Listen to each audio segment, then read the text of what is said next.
I want to welcome everyone to the event and thank Word, our independent bookstore here in Brooklyn. Yay. And I know the panelists quite well, so I'm going to be very unshy with asking them questions. And I hope everyone here feels the same, because these are very intelligent, knowledgeable women who don't get embarrassed very easily. So when we say we are going to tell you everything you want to know about romance novels, we are not joking. So, and I even see some gentlemen in the room. So if you guys want to, like, there's great sci-fi upstairs. So. No, and that is absolutely a generalization. Actually, romance, as many of you know, what they are great books about relationships, all different kinds of relationships, which end in a happily ever after. So for people who use like the term romance novel with a sneer or as a pejorative, I like to say, oh yeah, Jane Austen, or Frank Sinatra song, or I'm married, my wedding. These are all things that you participate in, that you love. So there's nothing bad or wrong about romance novels, and I think that during the last few years it's really been changing. I know I've been a huge fan for years and years and years. When I was a very young teen, I had an older sister and cousin who snuck me my first romances when I was way too young to know what was happening in them. But it was a great education. And so the first thing I want to ask the panelists, I want to ask everyone their first experiences with romance and maybe how they got into knowing that was going to be their career. Maya? Well, I will start. I started reading romances because my mom forced me to, and literally, I was in college at NYU majoring in like women's studies and fiction, and she said you can't get that degree without reading a romance novel because they're the most popular and profitable books by women and for women, and like you'll be a failure of an academic if you don't read them. So I'm like, fine, for research, and I made her send me a syllabus, which she did, and I read this book on it. I read all the Jane Austen right away. That was easy. And then I read Forever Amber. Have any of you guys read? Yes. Oh, God. I have a sister named Amber. My sister is named Amber after that book. So. Oh, my God. But by today's standards, she was a slut. She was charitable with her favors for like 600 pages, and then spoiler, it ends not like a romance novel. And I called my mom and I was like, what the hell? What did you just make me read? And she was like, read Kathleen Woodiwiss and call me in the morning. And I've never looked back. Tessa? I came to romance much later in life. So I was trying to get a job in publishing, and I had an interview a couple days later to work on romance novels, and I was like, I better read some of these. So I went to Borders, sad, and bought 3 romance novels, and I read them all in 2 nights. Which 3 do you remember? One was Elizabeth Boyle one was Christina Dodd because it had to do with governesses, and I really liked governesses. And by some fluke, the person I was interviewing with the next day was Christina Dodd's editor. So I was like, oh good, thank goodness. And one was Elaine Fox about a construction worker. I don't remember what the third one was. Maybe Kathy Maxwell. But all I know is I read them and I was like, oh, I like these. Because all my life my parents have been like, you're going to read a romance novel. Still, my mother wonders when I'm going to edit a real book. But I really loved them, and I very luckily got the job. And then one of the other editors there gave me a learning package. And she said, here's where you start. I started with Devil's Bride by Stephanie Lawrence, and just went on from there. And then also that first year, they're like, read one book by every author Avon publishes. Oh, wow. So I did. It was not easy, but I did, and it was just, I'm completely lost. Now I read them for fun all the time, and all the extra time that I have. I think my first romance was a Georgette Hare, Powder and Patch. I think I'd read all of Jean Plaidy, so I'd kind of run out of historical novels. So my mother and my sister came back from shopping and said, "Here, try her." So then I went through the whole Georgette Hare thing, and I would say that you know, I read kind of romance on and off over the years, and I would say I never thought about writing a romance novel until about 8 years ago when I picked up, I think it was a Catherine Coulter, and it was like, whoa, they got sex in them. I like it. But you know, when my father was moving out of my childhood home, I found a box which included some romance novels that I'd started when I was about 18. They were really bad, terrible backstory problems. But so I guess at some point I had tried them all. Yeah. Okay, so for Tessa, you are an editor, so you see romance novels in like their roughest form, poured out of these authors' hearts, and then you ruthlessly take your pen and hack them to bits. I'd like to know what, in your opinion, makes a romance story really work, and then on the opposite end of that, what is something like in a romance or something that can happen that you just absolutely as an editor cannot tolerate? Well, what makes a romance novel work, and is actually an edit I have had to give a couple times, is more sex. I got that one from Yeah, her she once. did. It's true. But you're not the only one Okay, who good. gets that. No, I think that I have a couple authors I think you Black market of sexy.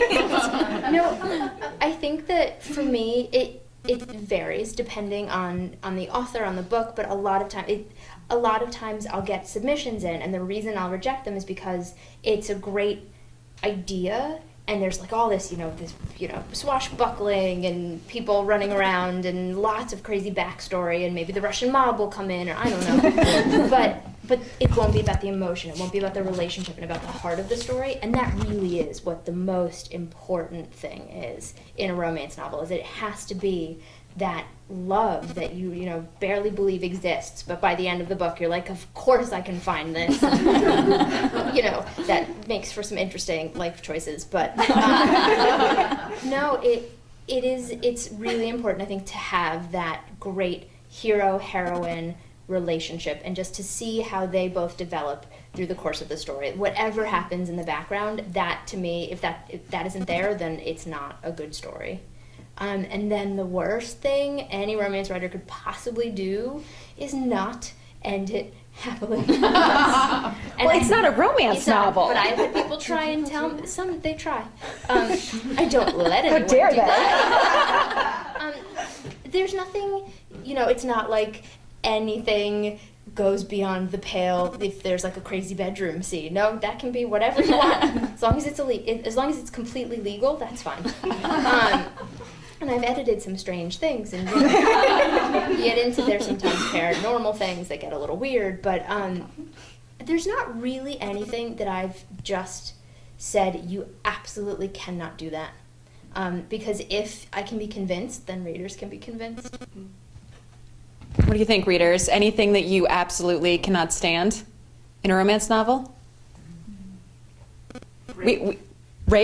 Okay, yeah. I heard infidelity. A lot of people. Infidelity is hard. And actually, there's one supposed rule, though I have broken it once, is you're not supposed to kill animals. Like you can't ever kill the dog or kids. But I was editing. You went there. You went there. It's the rule, though. No, He's a rule breaker. No, that's not as bad as killing the dog. Yeah. Yeah, it's really not as bad as killing she's the the dog. one that told me you can't kill children or animals. Miscarriage. Yeah. And they can get Stop talking right now. They can get really, really sick. That's okay. No, Yeah. but I was editing for someone who was out on maternity leave, and I let them kill. It was a ghost dog. It was paranormal. It wasn't even a real dog. And I got in trouble for it. Like, you let her kill the dog? Anyway. It's not a real dog, right? What about the 20-year-old wonderful dog who dies of old age? I mean, come Happily on. with a bone. Tears, come on, we want tears. Well, I haven't had that. Next book. Put that in there. We'll see if it gets through. Okay. Cats, I don't mind. Just can't kill the dog. Okay, well, speaking of romance novels done right, Maya, you have Seducing Mr. Knightley. I do. Just came out, and it is up for an RT Reviewers Award because we loved it so much. Thank you. There is a ton of right in this novel, and I think a lot of it starts with your heroine, which was so aptly pointed out. She has a job. She has a job. And your hero is so endearing because he's so oblivious to, like, you just root for him because you just want to help him. You want to give him a big hug. Or smack him upside the head. Can you tell us a little bit about, like, where this story came from? Yes. So Seducing Mr. Knightley features a girl named Annabelle who writes an advice column for the London Weekly. And from book one, it's the fourth book in the series, but from book one, she has loved the owner / editor / her boss, Mr. Knightley, Derek Knightley. And for 4 books, he has just been completely oblivious to her, and she has just been, like, tragically, unrequitedly in love with him. So what happens, though, is she's finally like, I've had enough, I've got to change this. And so she writes to her readers and asks them for advice on how to attract a man's attention, because obviously she doesn't know how at all, because it's been 3 or 4 books now. So they write in with suggestions, and she starts taking them. So she starts lowering her bodice, or she tries to do the, like, you know, the sexy model face, like all the celebrities do, like, she tries to do that with much less success, and she, like, faints into his arms and all these other things. So in her quest to attract him, she kind of, like, starts coming out of her shell, and it's a real, like, wallflower blossoms kind of story. And he is just so focused on his job and his work and his company that he's built that that's why he hasn't seen her, and then he starts to see her, and it's incredibly complicated, and he has this, like, big giant decision he has to make that I'm not going to tell you about. But it ends happily. Otherwise, Tessa would have yelled at me. So that's Seducing Mr. Knightley. Well, I have a question. I know, since I know you, a good friend of mine, I know that you're newly married. Yes. And I was wondering, throughout the process of you kind of changing your life stage, if while writing this book, did that change your outlook on romance at all? Did that change kind of the way you write or the relationship that your characters had?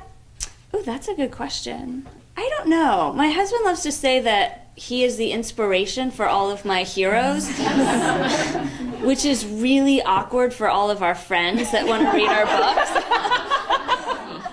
So I have to reassure them that he's not, because he's English, he, like, works in a media company, like, all of these things, but He's a very attractive man, and I can say that because I'm happily married, and I'm also a friend of his, but he's fine. He's fine. He would agree with that, but well, I think I found, like, with Seducing Mr. Knightley was a story where, like, I kind of really got into the heroine and kind of slowed down and enjoyed the fall into love, and just, like, I think spent a lot more time in that warm, happy phase, which I think, you know, maybe from just being a little more warm and fuzzy and settled in my own life. I like that. Can't keep up the sweetness for too long. So Miranda, you have a book out, The Importance of Being Wicked, and what is so much fun about this historical is that it's a little bit of a kind of a role reversal, because you have a redheaded heroine and she is the wicked one, rather than the man being the rake. She's the one that kind of maybe mixes it up a little bit. Lord Stuffy. Exactly. Can you tell me, like, what prompted you to decide to switch it up like that? I like, you know, twisting the tropes a bit and making things not. I mean, one of these days I'll decide I'm going to sort of write a real kind of major alpha hero just because I haven't. But I like men who are sort of. I wanted to write about a man who's the sort of person you'd actually like to be married to, as opposed to the one you want to read about who you would run a mile from in real life. And because he's very stuffy, but he's really sweet and really looks after her, and she needs it. I mean, she's got some serious problems, and he's always there for her. Oh, there is a lot of sweetness in here. There is, yes. But that's a good thing. Now I know you're from England, as your accent gives you away. Did you find taking anything, I mean, you're writing set somewhere that you grew up, or at least around the area. Do you find that you use a lot of things from your past in your novels? Or? Well, I quite often set books in Wiltshire because that's where I grew up, so I don't have to actually look up the geography. That's an author cheat right there. Yeah, I mean, I think it really helps. I don't have to think about, oh, do they have skunks in England? I know they don't. I know what the weather is like. I know how long it takes to get, I mean, but none of this is stuff that anybody couldn't actually look up, but it just helps not to have to look it up. I'm really jealous of that. Yeah. Okay, so far I've been really, really nice to these ladies up here, and I've been asking, these are my softball questions, right? I think we're gonna have to start asking the tough questions now, okay? So I'm gonna play the devil's advocate a little bit, because as you all know, I'm addicted to romance, and I will tell anybody who asks that. However, there are romance novelists, they get questions, and people in the industry, they get questions that other people might not. For instance, nobody, at least I don't think anybody's ever, walked up to like a horror author and was like, hey, by the way, when's the last time you battled a zombie? Or, but you will get the question as a romance author, so how do you, rehearse those sex scenes? And I think that's a really interesting, thing that you have to deal with as a romance author. Can you tell me any interesting stories you might have had of people asking kind of maybe the more inappropriate types of questions? I almost, if I get inappropriate questions, they're almost always from men. and I mean, I have some really nice comments from men too. I mean, I may add, and I think that one of the reasons is because the books that are written for boys have crappy sex in them. and so I think that men read romance. I think we're going to need a definition on crappy sex, by the way. Let's hear it. What is crappy? Hey, you open the door. Oh, okay. Or maybe we should go to your editor. Editor, what makes crappy sex? Do you know, actually, one of my friends, her husband one time was like, oh, I just read this really dirty scene in a book. It's like the end of Dan Brown or something. And she was like, no. And she pulls out a copy of what's her name? Anna Campbell. Thank you. And is like, no, read this. And he read it. He loved it. He was like, wait a second. People read this in public? But the sort of porn sort of stuff that's aimed at men is fantastically boring because it doesn't have any story, and it doesn't have, the characters aren't interesting. I mean, there's just nothing there. Yeah. And I think that when they people read romance and realize that not only is it sexy, but also there's actually something going on, and it has the emotional component. And the sex, as I think that's what Tessa was saying, the sex has to be part of the story. I mean, it's not just sort of slotted in. Yeah, my friends are like, oh, when are you getting to the sex scenes? And I'm like, you enjoy them because of the 200 pages of foreplay leading up to that. 100 pages. I'm editing that down to 100 pages. She just learned right now. Sorry. Well, no, this is actually really interesting because a lot of times when you go to conferences and things, you hear from the authors and you read on blogs and things what they go through, but you don't often hear from the editor. As the editor, you're a little bit behind the scenes, kind of making these changes that we're supposedly not supposed to see. It's supposed to be seamless once it's done. Anything to dish about these two before you get a hold of it? What do you think? Well, I haven't edited Friends or Miranda yet, so So the next project. I don't want to scare her. Okay. I'm terrified. I'm going home to write a sex scene. Yeah, Cat, 100 pages. No, I think You can dish about me. I'm trying to think. The rough drafts. Yeah, that's too mean. I will say, this isn't about you, but there are times where, some days I'm like, this is my job. I was reading a scene, and I was just like, I physically don't understand how this could possibly happen. And I I made one of my coworkers come into my office.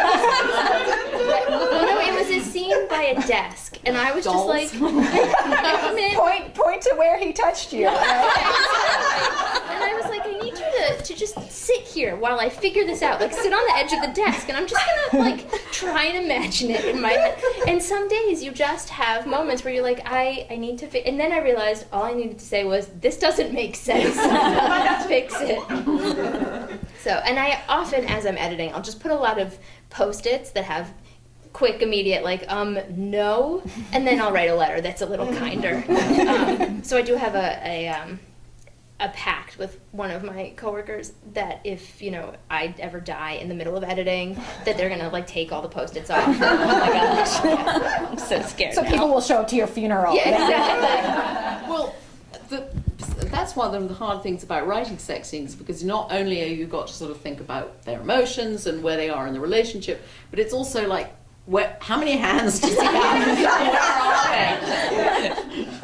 It's a very like choreography, whatever. There's lots ballet. of things to keep track of. But with emotion and But with without, feeling. not too gratuitous. Though that actually, Romance novels have been, as the trend goes, they have been getting steamier and steamier, and it seems almost like you can't find kind of a sweeter romance anymore. I don't know, have you found the same thing? One's coming into your office, have you found that? no, we don't want them. You know? Well, no, people don't. It's not that they don't. The romances where the door closes before you get to the sex scenes, readers don't want them. So we're not really publishing as many. It's either it's kind of, they're extremes now. You can get an inspirational romance which has nothing, I mean some hand-holding, but not even in the Amish ones because they can't do that. But until after they're married. But then, all the romances are definitely getting a lot hotter. There's not as much in the middle. There's, that Debbie Maycomer market. She kind of has that all tied up. Yeah. Her and Cheryl Woods, they've got it. But it does mean that when you are planning a book, you have to come up with a plot that the lovemaking is going to work in the plot. I mean, there are some really good plots which might not include sex, but you just can't write them. I mean, anymore. It's harder. Yeah. So you have that has to be part of your plan. That's a great point. And we have, being Regency authors, the extra dimension of trickiness, and that like the heroines usually are virgins. Widows. Lots of widows. I know. So we're writing more widows, writing more like spinsters. You can't kill dogs, but you can kill husbands. Yeah. Oh, Totally. and parents. Oh my God. A parental holocaust. But yeah, so you have to have the plot and like the character that will allow them to like believably have sex early enough that they can like get away with it without ruining their reputation, or you have to work that in. It's very, very complicated to have sex in a Regency romance novel early in the book at page 100.